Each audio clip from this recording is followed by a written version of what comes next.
Hi everyone, I'm BJ from the Maine State Library, and tonight we're going to start a multi-part series on using Ancestry. And so it's going to be as in-depth as possible. I'm sort of planning 3 sessions, wouldn't surprise me for those of you who have been around a while to find out we go to a 4th, because no one has ever accused me of being short-winded. So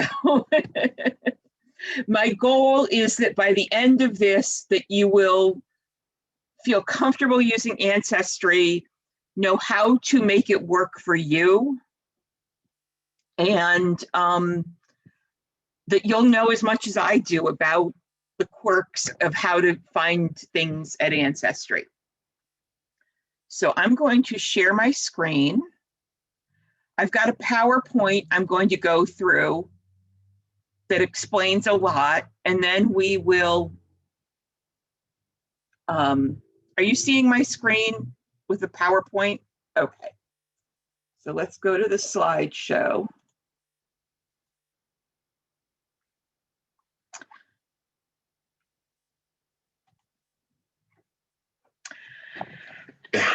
So this is using Ancestry. If that's not what you were expecting, you're in the wrong meeting. So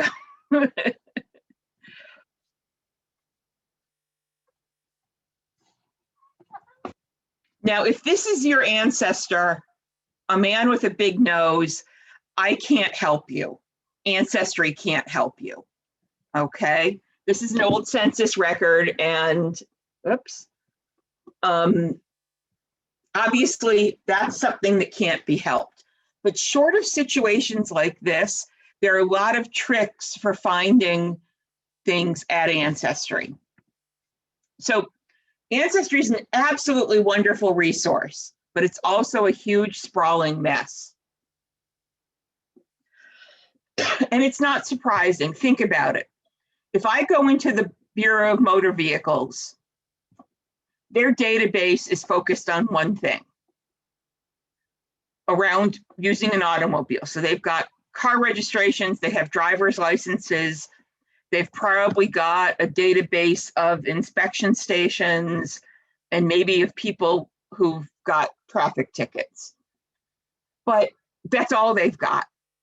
Whereas if I go to my town office, they have property tax records and they have other local records. Well, the problem with Ancestry, and it's partly the problem and it's partly the really good thing about Ancestry, is they've got so much data that it can be hard to find. And yet, to go back to the Bureau of Motor Vehicles example, those databases are built for that data and just that data. And the data has been entered into that database that was created to hold that data. Most of what we see at Ancestry was not created with the expectation of putting it in a database. It was written by somebody who'd never heard of a computer, would think that it was nothing short of magic to see what we're all doing. And so they're taking all kinds of data that's in all sorts of formats from all sorts of places around the world and trying to make it so that we can find that one record that shows who our great-great-grandfather was. And so it becomes a huge sprawling mess. You know, this is essentially the Library of Congress of databases. Does that make sense to everybody? Why it can be so difficult? And so you have all of that, and we have, I'm going to talk about the ways there's human error and how all of that has an impact on what we can find. But if you're a little creative and persistent, you can usually find what you want. So how many of you took high school Latin and remember the whole Julius Caesar's history of Gaul that starts out that Gaul is divided into 3 parts? Well, Ancestry is as well. And those parts, we're only going to really talk about two of them today, or one of them in this series. We're not going to talk about DNA. And for the most part, I'm not going to talk about the submitted family trees. That's a whole different area of the website and how to use those effectively. Does that make sense to everybody? The three areas interact. You know, the DNA does pull some from the family trees, and you can, if you using your private version, not the library version of family trees, you can hook records to your family tree and so on. But for the most part, we're just going to deal with the records part. And I'm showing you this because a lot of people don't understand that this is basically those three parts. Does that make sense to everybody? That, you know, they help each other out, but they're really three distinct parts of the website. And that's what a big thing you want to keep in mind, is that saying you found something at Ancestry is like saying you found it at the mall. If your friend wants to go get another one, if you say, oh, I found it at the mall, they're going to look at you like that doesn't help, right? You want to know which store, and especially if it's a department store, you want to know which department in the department store. And so that's sort of the same thing. Ancestry is like the big genealogy mall. And we're going to deal with the part of the mall that's all the records. And the family trees, picture that as like the restaurants around the edge of the mall. And DNA is the big Walmart across the street. And, you know, you can go to all of them together in one trip, but they're not really the same place. And if, let's say they all have a name like, you know, Walnut Meadows, and you say to somebody, I went to Walnut Meadows to get something, they're going to say, well, did you go to the mall? Did you go to the restaurant? Or did you go to the Walmart? Does that make sense? And then within the mall, which store did you go to? So we're dealing with the records as the mall, and think of each of the individual databases within that as the store within the mall. Does that make sense to everybody? So now let's go on. And one of the big things is reading the directions. And over the course of the next 3 weeks, the 3 sessions, I'm going to talk about all of these. Tonight, I will get to indexes versus extracted. Some of the trick is knowing which records are covered. For example, here in Maine, Maine did not start requiring vital records until 1892. So if you're looking in the Maine Vital Records database for a great-grandfather who was married in 1887, that record's not going to be there because the database doesn't cover that. Does that make sense to everybody? So I'll talk about that more as we go on. And fielded versus full text search. Like Google is a full text search. It searches everything. Ancestry has coded fields. So you have first name, last name, birthplace are all different fields. And when you put items in, they're searching within that field. So, and I'll go into this more later on, but I want to just mention it briefly. My grandmother's maiden name was Arthur, which in a full text search gets to be very frustrating because her father was Edward Arthur. And you don't want to know how many Victorian boys were named Edward Arthur surname. So that makes it very hard to do a full text search. But the fielded search, if I put Arthur in the surname box, it's only going to look for surnames that are Arthur. not first names. Does that make sense to everybody? So I'll come back to that. So one of the other big things, and I want to encourage you as we go through this, is to be flexible. You're going to want to play around with what you're doing. And I joke about a 15-minute rule, that if I can't find something in 15 minutes, I put it down and come back to it and try something different later. And so I'd encourage you to figure out what works for you in terms of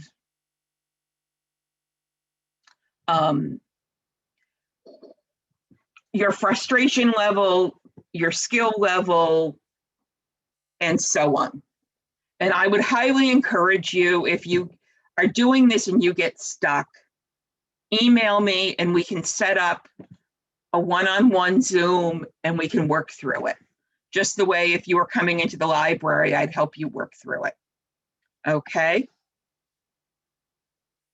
But I'm hoping that if I do this program right, you guys won't feel like you need to do that often. So let me get my computer actually. Okay. So one of the interesting things, and this is something that I've had people I've worked with struggle about, that the more you put in when you're searching of parameters for the search, you want a person with this name, born in this place, on this date, or in this year, the more of that you put in, the fewer records you will get back. So it's quite possible to put in too much and get no records back. So one of the things I'm going to show you is how to play around with how much to put into the search boxes to figure out how much you need to put in to make sure you're getting in the right neighborhood of records so that you can find the one you want. So this is a general thing, not just in Ancestry, but there are submitted records, there are indexed records, there are extracted records, transcribed, digitized, and original. So submitted is things like the family trees when you and I put our own trees up. Indexed is where someone has gone through and, for example, with wills, all they've done is taken out the date of the probate and the person who died, who's leaving the estate. An extracted record will have the information that's in an indexed record, but it may have a little more. It may have what town they lived in, or the name of the executor, or the name of the spouse, but it doesn't have everything. A transcribed record is something that is word for word, retyped, rewritten. Digitized is what most of these records are, where they've scanned the original record. And original is obviously the original piece of paper.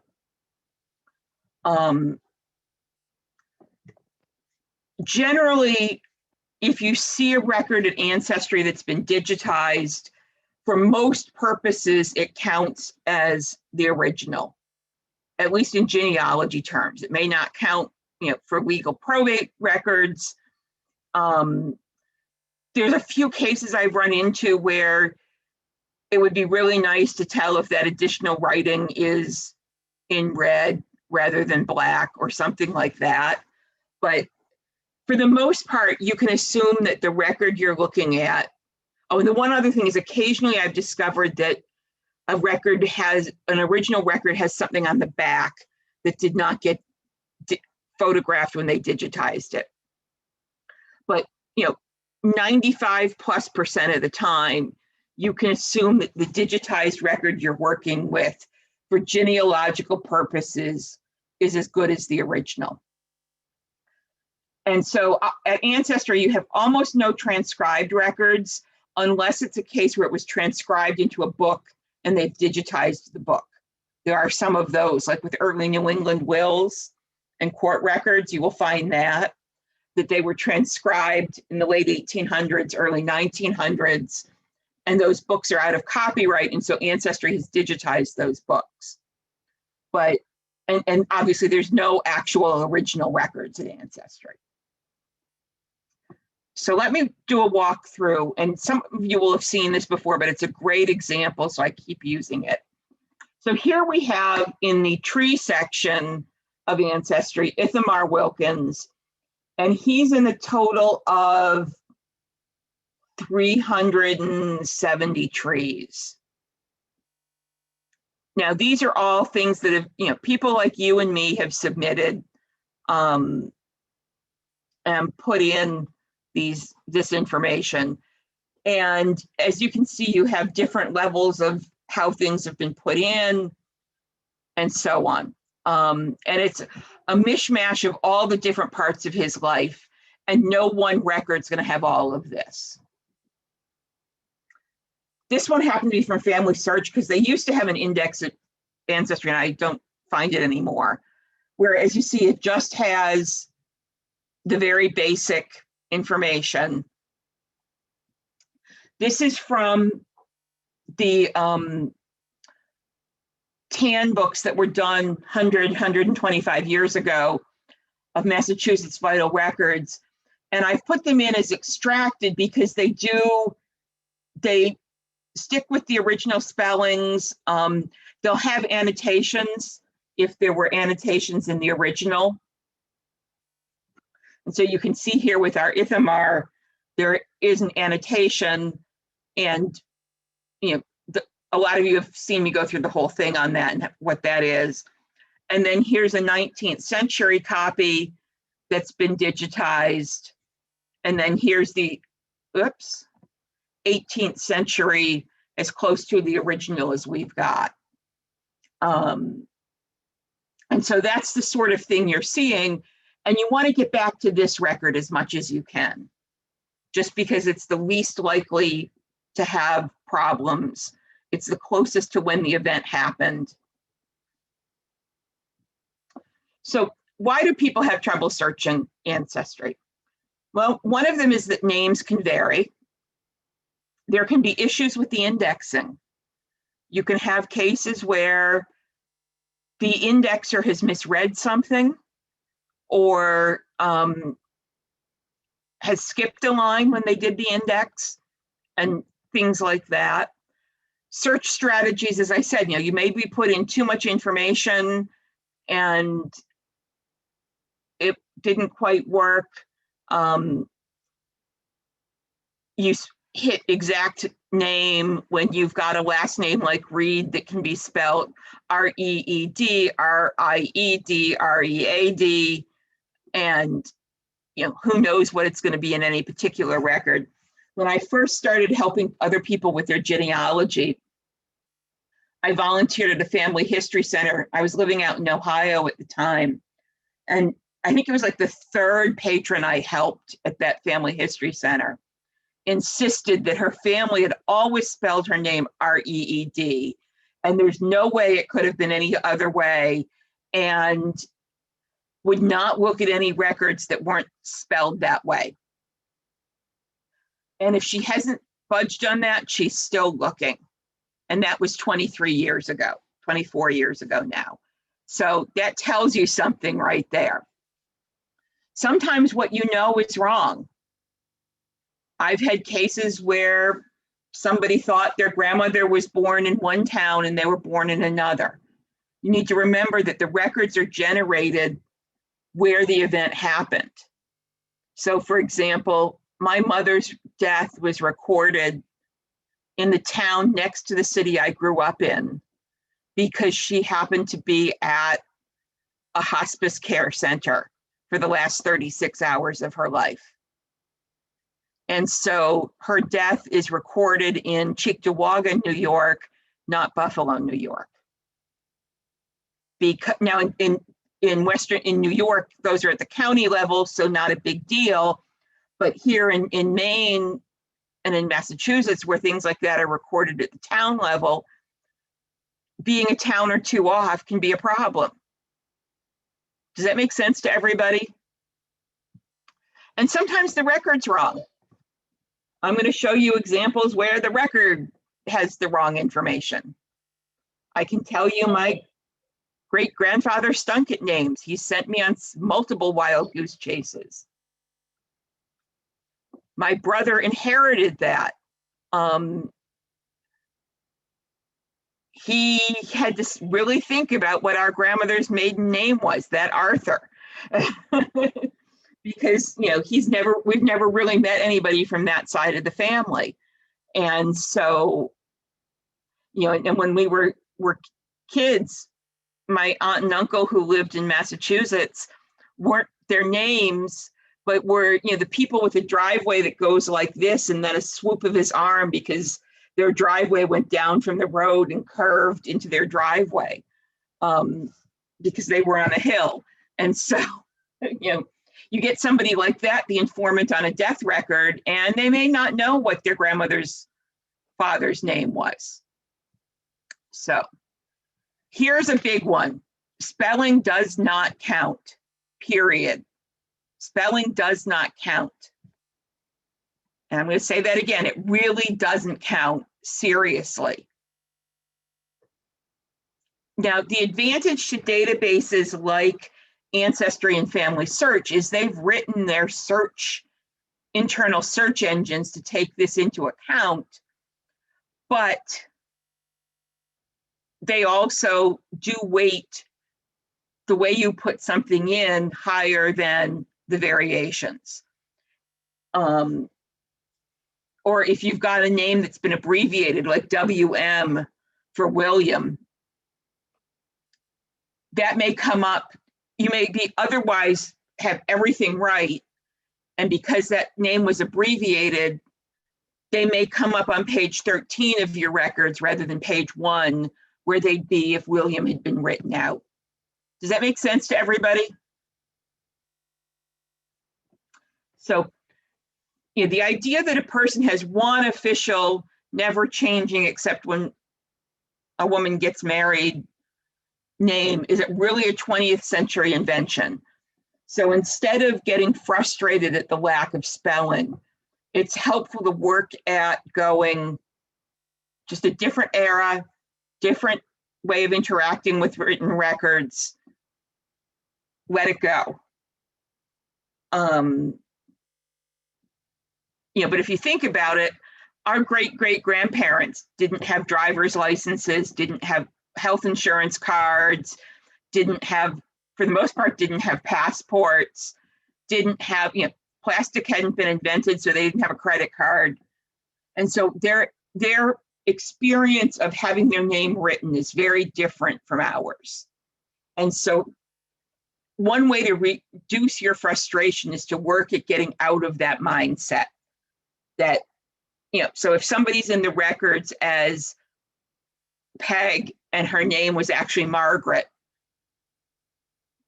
you know, I was in a meeting yesterday and we had some laughter that, you know, it's a good thing I go by BJ because there were 2 or 3 other Barbaras in the meeting. But, you know, when I go to the DMV, I'm Barbara. That's about the only place I'm Barbara, but, you know, I've even gotten most of my doctor's offices to call me BJ.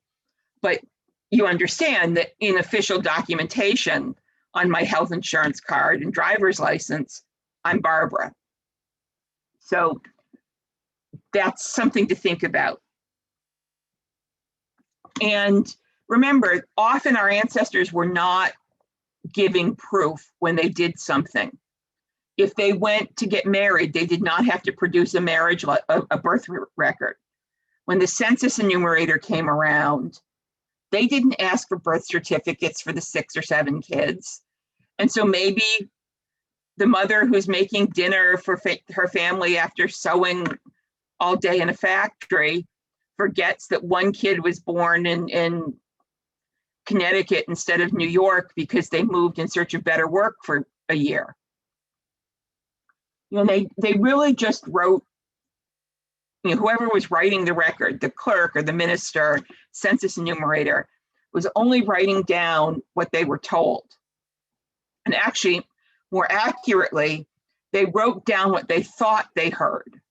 And so if you had a Boston Irish Catholic priest dealing with somebody who had come from Quebec down to Boston for work, who spoke limited English, you know, imagine someone who's got a heavy Irish accent talking to somebody with a heavy French accent and writing it down in English. It's a bit of a recipe for problems, isn't it? So I'm not going to go through all of this. It's a wall of text. I am going to put this up at mainly Genealogy, the whole PowerPoint, and another file I'm going to give you towards the end. But this is just me going through some things. So you get the spelling variations, typos, the abbreviations. Sometimes there'll be filler where, you know, on a death record it says unknown, or the field was left blank. It's not at all unusual in Massachusetts in the late 1800s to have birth certificates that don't have a first name. You know, they register the birth and they haven't decided what to name the kid yet, or they're waiting until baptism 6 weeks later. And so you'll get things where it says boy or girl, or male or female, instead of a name. So, you know, that's part of what I'm going to talk about today, is how to get around that. You get nicknames, you get names transliterated from languages that use another alphabet. You get names that are translated.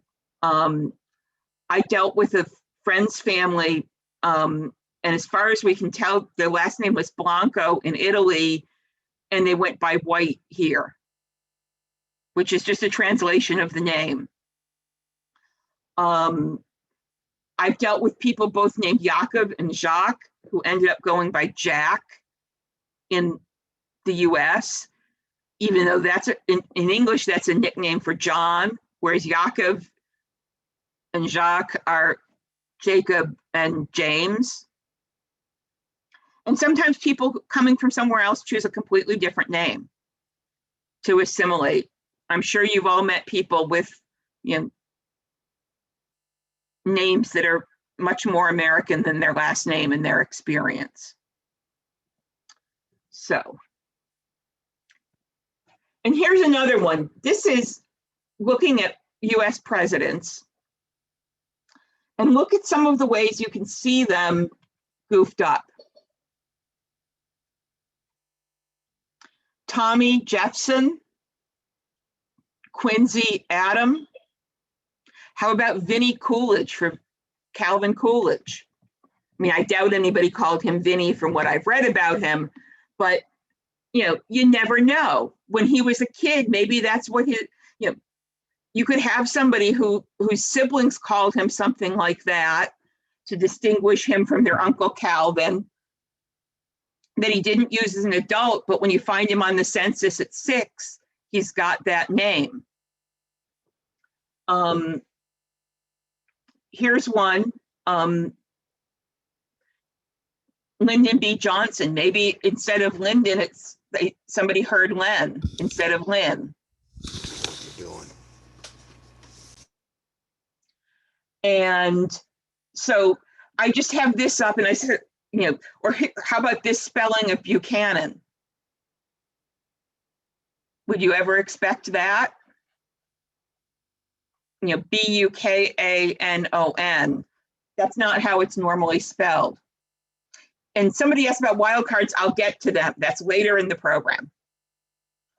So I did this just to show you some ways that, you know, these are names that we're all familiar with, but before these people were famous, their names could have been messed up. And quite frankly, even after they were famous. So search strategies, things to look at. If you're looking at a family where you know the kids, often kids' names and ages are more accurate than adults. Because if you think about it, the difference between a 4-year-old and a 6-year-old is a lot bigger than the difference between a 44-year-old and a 46-year-old. Does that make sense? It's worth looking at the less easily misspelled names. You know, if you've got a family where you've got Euphemia and Francesca and Mary, you might want to start with the Mary because that's going to be less easily mixed up. Right? Everyone get that? On the other hand, if you're looking for a family named Johnson, yeah, I know. Or in my case, Brown, I have 4 different lines that right around 1780 or 90 end because it's somebody named Brown, 2 in Canada, 2 in Scotland, 2 in Massachusetts. You know, if I'm looking for an Anne Brown and her sister Mary, that's not going to help. But in that case, maybe I want to work my way through the Euphemia Browns if I know that that's a sister's name, because I don't know if you just saw it, but the live transcription completely messed up Euphemia. And now it did it a completely different way. So, but there are going to be a whole lot fewer Euphemia Browns than there are Mary and Anne Browns. So this is one of the reasons it's really good to track siblings, is when you're dealing with the census or looking for baptismal records in a smallish parish or town, it can be very helpful to know who the siblings are. In some searches, you'll be able to use keywords like an occupation. So that can work. I'm going to talk about wildcards in a bit. Again, sometimes you want to go with phonetic, like that Buchanan. Maybe you want to try that just to see if it works. And one of the other things that people fall into the trap of is filling out more boxes than you need to. You don't need to fill out every single box in an Ancestry search. And I'm going to give you some examples of that. But I have more than once found a family by looking for a parent with a child or 2 siblings together without a last name. Because if you think about it, for most of history, certainly for those of us with New England ancestors or Scottish ancestors or French Canadian ancestors, the number of first names in common use was much smaller than the number of family names in common use. Does that make sense to everybody? And so, because there were some standards, your average clerk or minister, census enumerator, is going to know how to write biblical names. They're going to know how to spell Abraham and Isaac and Jacob. They're going to know how to spell traditional names like Margaret, Catherine, and Robert. And so sometimes, even if you've got fairly common names, looking for the 2 or 3 common names together, especially if your ancestors live in a smaller town, is going to be helpful. Does that make sense to everybody? So let's take a look here. So this is a case, I was helping someone, and we first passed through, didn't find the ancestor, but we know it was somebody named Lockwood. And we were pretty sure, we knew they lived in Kansas, and he was pretty sure from something else that it was in Saline County. And it was not, we didn't find his ancestor, but we found a great example that I want to show you. So this looks like a nice, respectable census sheet, doesn't it? Like almost every other census sheet you've seen. Well, take a look at this. Here we have job law, or Job law, occupation given as loafer. James Coleman, occupation blowhard. J.H. Lockwood, occupation Bible banger. They're carpenters and blacksmiths and farmers, but this is a case where the record might be wrong. You're not going to, if J.H. Lockwood was the local minister and you put minister in for his occupation, it may not come up if that's what the census taker did. Okay. I try to find funny examples so that you don't fall asleep on me. Here's another good example. This was a former coworker of mine, and I was helping her. We were looking for her grandmother, Arlene Tooth, and she knew Arlene had been born in 1934 in New York City, and that her father's name was Kenneth. And as you look here, there's not an Arlene to be seen. There are a bunch of other people named Tooth, but no Arlene. So that's and she was getting really frustrated. So I said, well, let's do it this way. And we took out the last name because I've had visions of how that last name could be incorrectly written. And I'm sure most of you were thinking of all the different ways it can be written incorrectly. And look at this, we took out the Tooth, and here she is, Arlene Joof. And that looks pretty promising. So, and you'll notice on this one, I could leave these sliders, which help you go from, all sorts of variations to exact. I left them here and it worked, but you can also play around with this. So for example, you'll see on this one where I didn't narrow anything down, there are 750,000 results that came up. There's no way anyone's looking through all of those. And we all know that there's no way those are all going to fit these parameters. But if I narrow down to just the 1940 census, which is the record we want, and narrow these down so that we're basically just for minor speller variations of the name within a couple of years, because in 1940, she would have been 6. So I'm willing to go down to a range of 4 to 8. And then I narrowed it down to New York City and the surrounding counties. You'll see we've only got 4,500 possibilities. And we didn't have to look through all of them because there she is, answer number 2. Does this make sense to everybody? And we're so used to having taken all of those standardized tests as kids. We're so used to having to fill in all the little bubbles that it took me a long time to be really comfortable saying, I don't need to fill them all in. And so one of the things you'll want to play with is which of these do you actually want to fill in? So, and I can see, here's the actual original, and I can see why that got transcribed as Joof, can't you?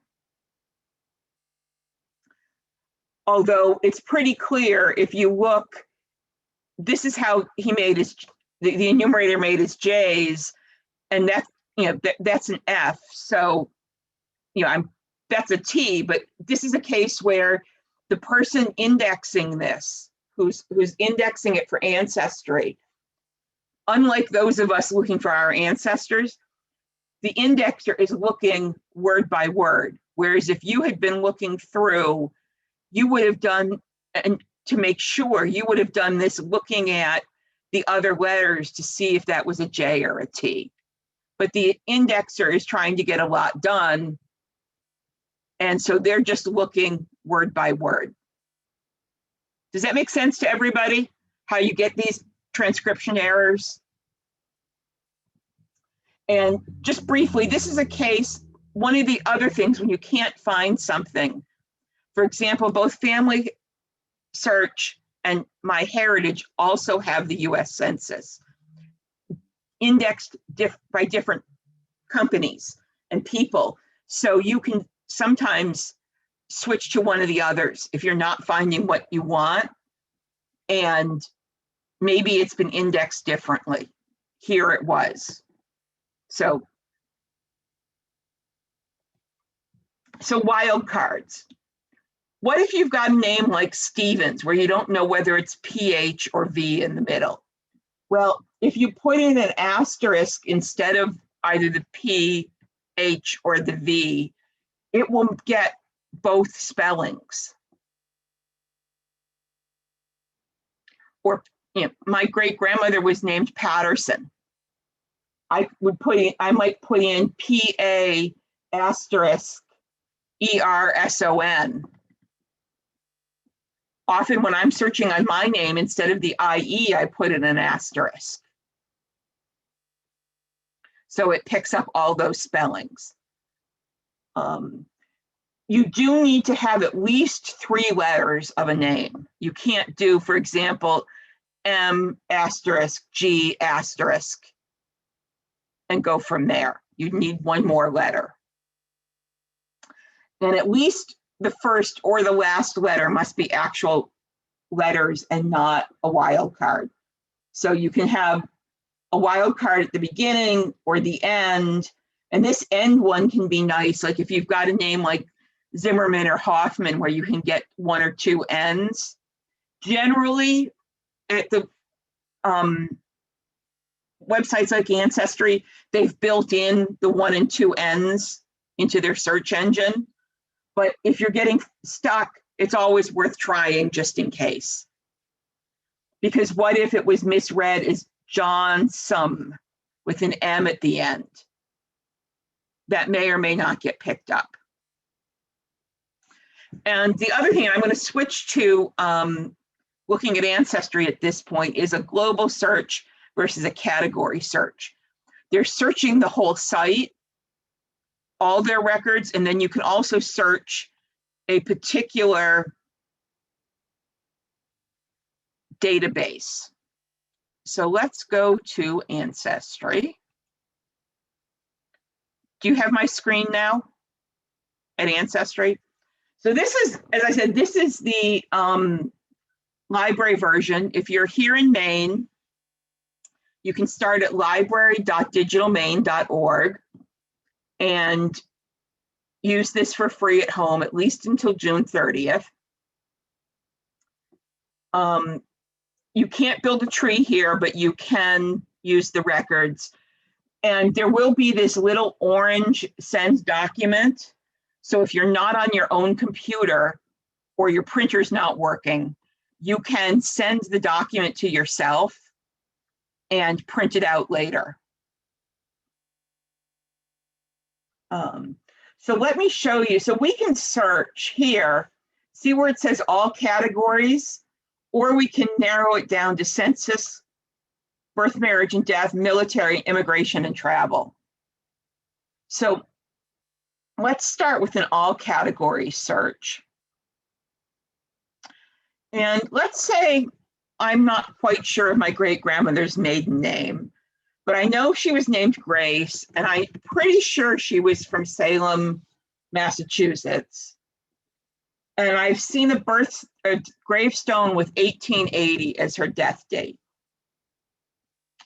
So if I hit search on this, we get a huge number of, we get 86 million ancestors or records that mention somebody named Grace. That's not going to help me. But Grace is a name that's not going to, we hope, not going to be misspelled that much. It's going to be a name that most clerks and ministers would have been able to spell. So I'm going to put this over here to just exact and similar. See that? And I'm going to assume that the birth date on her gravestone is accurate, which may or may not be an accurate assumption, but to start with narrowing down, we're going to do that. And I'm going to go to state and adjacent states. And let's see what that gets us.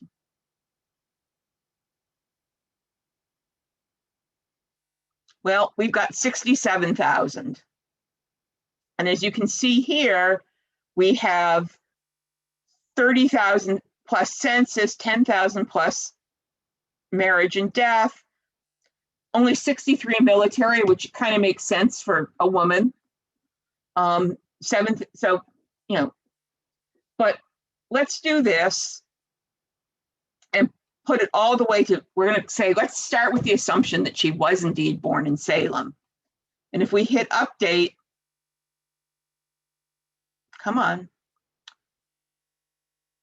We're getting close. I'm going to put this in exact. Now, this is a case, I can tell you this is the right woman, but it's from a submitted tree. So that's not what I'm looking for. But if we go down to, so you know, we're down to 200. But if we go to birth, marriage, and death, and we're looking for a birth record,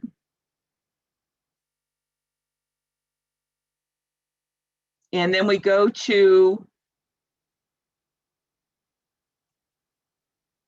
Massachusetts births, we're down to 16.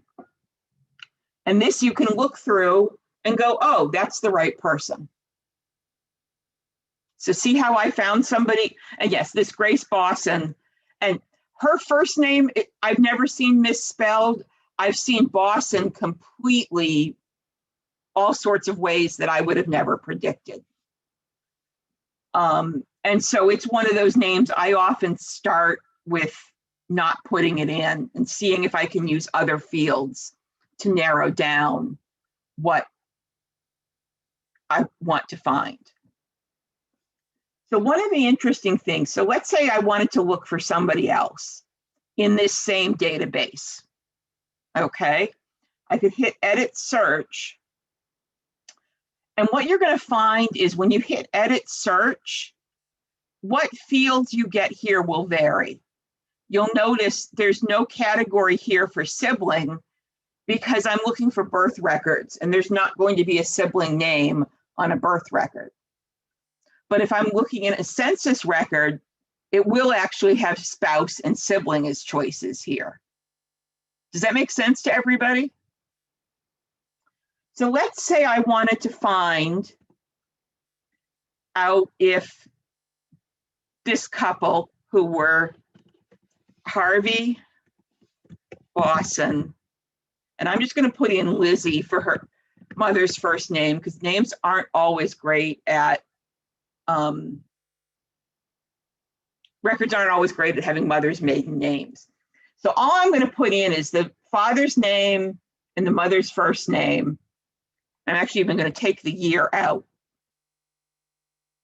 And I hit search. And again, look here, we've got two people who may match that. And I know that these were the two children of that marriage. And Harvey died young. He died at like 7 years old.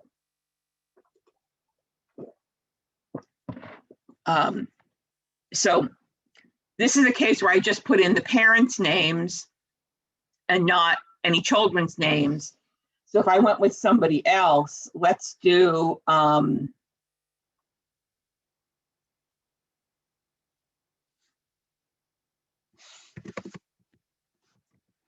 oops, putting it in the wrong place.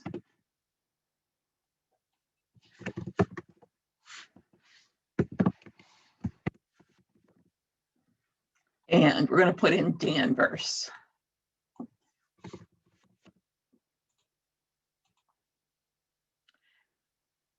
And hit search. And this won't come up with anybody, I don't think, because I left the Lizzie in. But again, you can see I'm getting people born in Danvers with variations on those parents' names. And you'll notice here, look at this. Here's one. If we click through,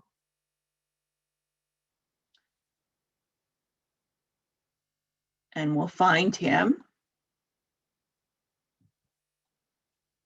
And you'll see there are several on this page. So this is a male stillborn, so not named. Here's someone named Holt, who's illegitimate, without a first name. But here's a nice married couple named Murphy, haven't named the kid yet. Same thing here with Russell. So if you had put in, the way their search works, if you knew, for example, that this Murphy ended up being Catherine Murphy, and you put that in, this might or might not come up depending on how Ancestry is feeling that day. So if you're not finding a birth record, it's worth putting in the nothing in the first name and see what comes up. So let's do another one of these, just because this is a really handy technique. So if we go back to search, and we're going to go back to birth, marriages, and deaths, and I'm going to put in the first name Amos, and I'm going to put in 1740. And the thing you'll notice here is, as I start typing a place, notice that they are starting to give me options. And Yorkshire, England is different than Yorkshire, England. This is the city, this is the county. And you'll also see here for Pennsylvania, there's York County, and there's the city of York in York County. And one of the things to be careful of is, for example, here in Maine, births, marriages, and deaths are registered at the town level. So if you put in York County, Maine, when you're looking for somebody who was born in the city of or town of York, Maine, again, you may or may not get the result. So you want to be a little careful, and if you're not finding what you want to play around with it. Try the county level, or if you've looked at the county level, try at the town level. But we're going to go with Yorkshire, England. And again, we'll let it go through. And again, we've got 20 million hits. That doesn't help us. So first thing we're going to do before we go any further, we're going to narrow it. I'm looking for a birth record again in this case. So we'll hit birth.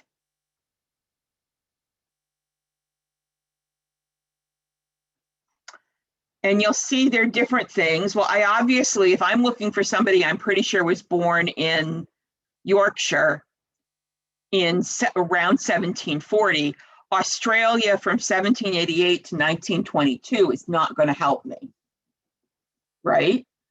Wrong place, wrong time period. So let's take a look. So we're going to go, okay, so well, we've got two examples here.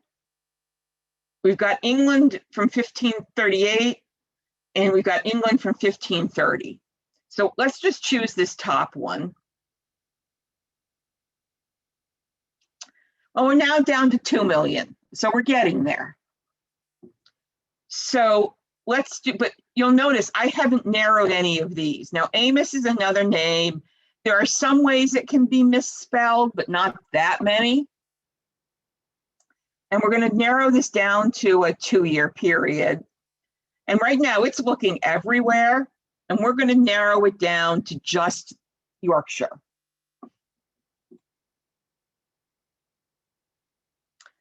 And we're down to 2,400. So let's go again, and let's take Amos, because notice what name is coming up. It's reading James and Amos as the same name. And the reason it's doing that is if somebody's not paying attention, either in copying something or in listening, they're saying those are close enough that you want to take a look at the Jameses as well as the Amoses. But we're going to narrow this down to exact and similar. Come on. Now we're down to 10. And again, I can look through here, and those of you who've been around for previous of my programs can probably, can anyone guess who I'm going to pull out of this? Mary, I see you nodding. You know who I'm looking for, right? So here we have Amos Leroyd, and you'll notice there's not a whole lot here, but we're going to click through. And it turns out that this is what I want. It gives a reference, and this is a different whole program about using a film number from Family Search to find the original. But you see here, there's the oops, let's go back a second. Here's the send your document. So if I wanted to send this to myself, I would hit this and I'd type in, let's do my work email. That, and I'd send the email, and they don't send it right away. It waits, and it will lump things. Like if I do 5 records over 2 hours, it'll put them all in the same email. Does that make sense to everybody? And the other thing is, when they sends you the record, like this is just a text-only index, but if you go into one of these, let's say we go into this one, it's another text-only. Let's see, let's pick this one. So if I go into this one and send this, and you'll see there's the send, it will only send me this page. Whereas if I go in here, if I click the link, this is all I can look at. Whereas if I'm here at the library edition, I can go forward and backward, but you can't with what's been sent to you. But at least you can do that. If you're at a library that charges 50 cents per printout, and this way you can do it at home, it's worth it. So just a quick note here, and I'll talk more about these. Whoops. You did see that I had the, oh, come on. If we go back.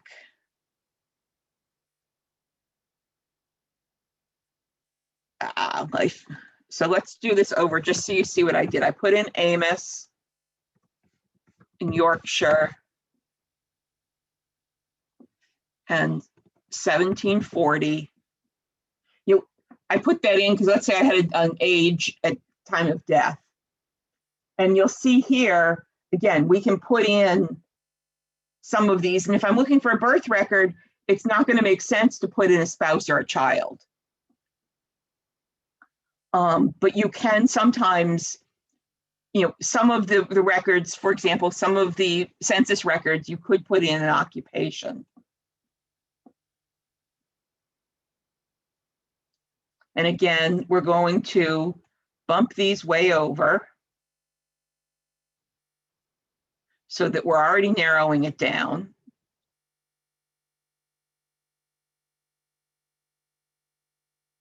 And then go down to, come on.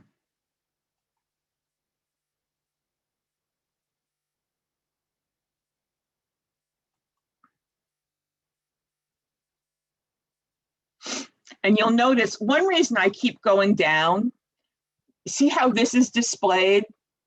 You've got a lot of the page taken up by the name of the database. Whereas if I go down here and click through to this, here's the name of the database across the top. So you're getting more information here that wasn't here necessarily. Everyone see that? And sometimes it's less likely now than it was, say, 10 years ago. As you click down, you will get things coming up in a different order. But if we go into this, and I'll talk more about this next week, you do get these suggestions. Sometimes they're right, sometimes they're not. Now, Amos Leroy is an unusual enough name that I can tell you from having looked at these, all of these records relate either to Amos himself or to his son Amos. But again, if you're looking for an Anne Brown, it may pull up things that aren't related. Does that make sense? Okay, so I'm going to stop sharing my screen. So I know this is a lot of information, especially for those of you who haven't used it that much. So I'm going to do a couple things. One is, as soon as I get the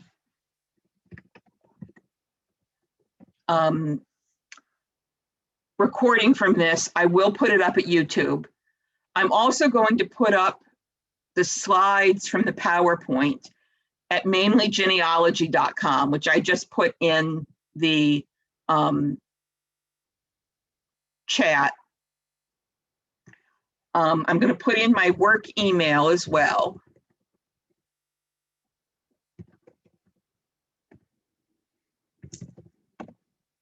And then the last thing I'm going to put in here, and I'll put it at Mainly Genealogy as well, is I put together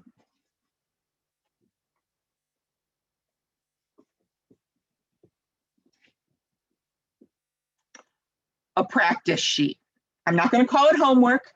You don't have to do it in order to come to the next session, but I chose things to deliberately look at some of the stuff I showed you tonight for you to play around with. So feel free to do whichever of the ones you want. I will spend some time next week going over it. But as I said, these were all chosen as examples for either things I talked about tonight, or in one case, something I'm going to talk about next week. But it's some of the search I talked about today and some of the other stuff I'm going to talk about next week, if that makes sense. So any questions at this point?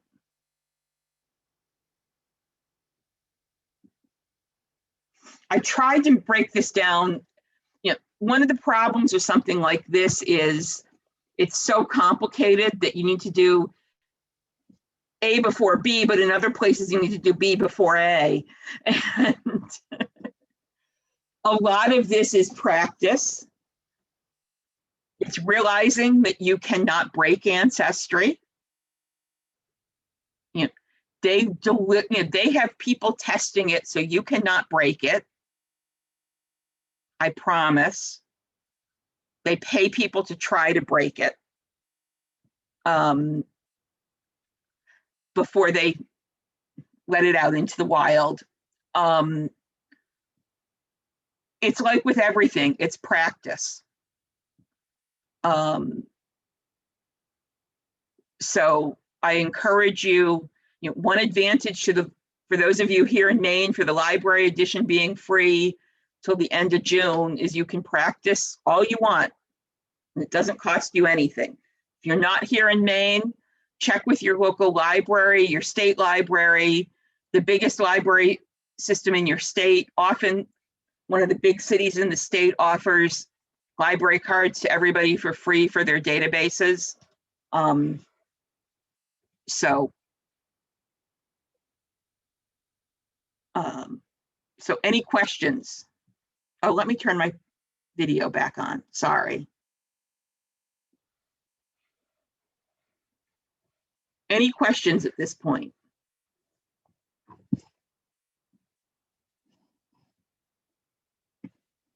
Okay, I didn't do that good a job explaining it, you guys. Somebody has to have a question. You said you were going to record this so we can watch it. I missed the first half. Yeah, if you go to that mainlygenealogy.com, it should be up there by tomorrow. Okay. And it'll be actually at YouTube. So if you go to YouTube,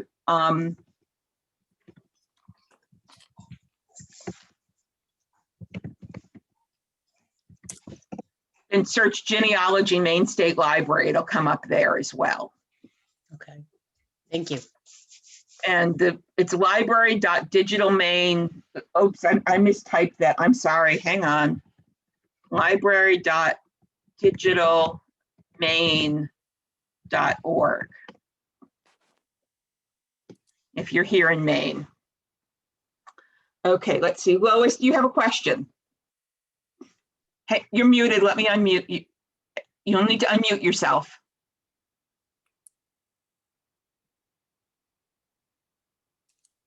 Oh, now There you go. Okay. My question was, can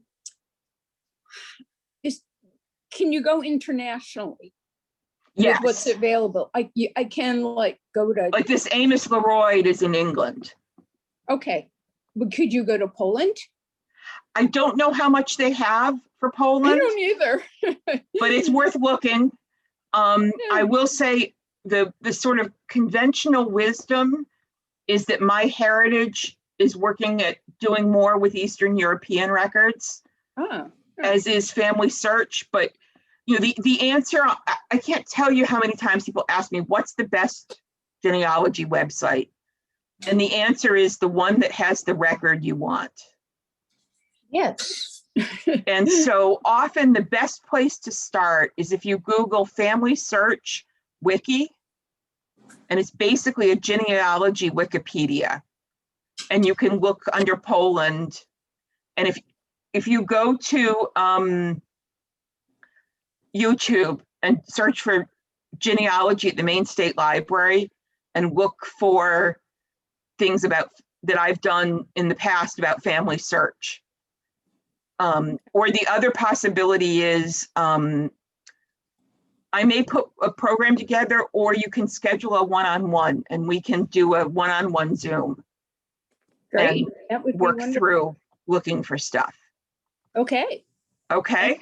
Thank you. Thank you. But yeah, the library version of Ancestry does have most of the non-US records they hold. Wow. Ernest, did you have a question as well?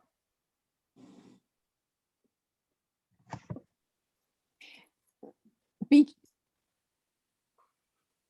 when you say that, do you have to go, is there, when, like you look like, when you pull things up, you just, there was international and local, US. So you don't have to go someplace special to get the international information. No, it's all integrated.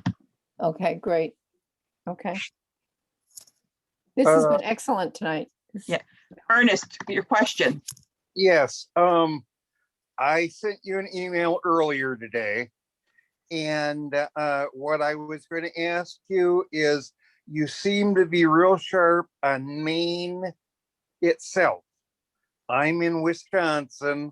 I lived in Michigan, and my people were in Pennsylvania in 1850 and claimed that the man was from Maine in 1807. Yeah, that's a hard time to find people. Maine wasn't really organized yet. I have you, as these other people will tell you, I'm usually at least a week behind in my email these days. We're moving the library. And so a lot of my time is spent these days with actually physically moving the library. But I saw your email and I will get back to you. The answer is it's not easy, but we may be able to figure something out. Okay, I'm also new on here. That's fun. I'm glad to see new people. You know, my feeling is the more new people, the better. The group that's been coming for the last year has been great, because when we started this move, the state librarian was like, yeah, genealogy gets priority. And I'm like, yes, you guys have really helped me on this. So, and if you don't feel, I'm going to stop the recording right now. So if you don't want to be